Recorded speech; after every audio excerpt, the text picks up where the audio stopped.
জি sir, আমাদের এই অঙ্কটা বলছে যে এই রাশিকে এটা দ্বারা ভাগ করো।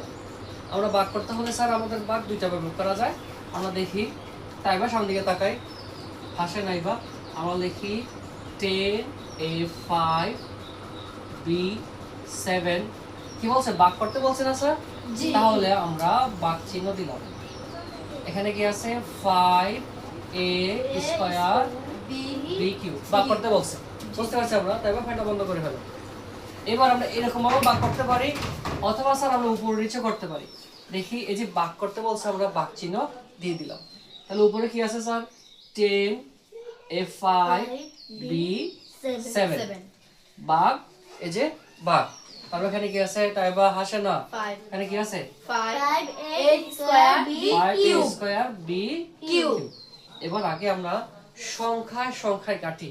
এখানে কি আছে? 5 আর উপরে 10। 5 দিয়ে যদি 10 কে কাটি, 5 দোকানে 10। কি 5 দোকানে 10 2। এবার দেখি নিচে a কয়টা? দুইটা উপরে a কয়টা? পাঁচটা যদি কাটি তাহলে উপরে a থাকে কয়টা? তিনটা না? তাহলে a তিনটা। এবার b কয়টা নিচে?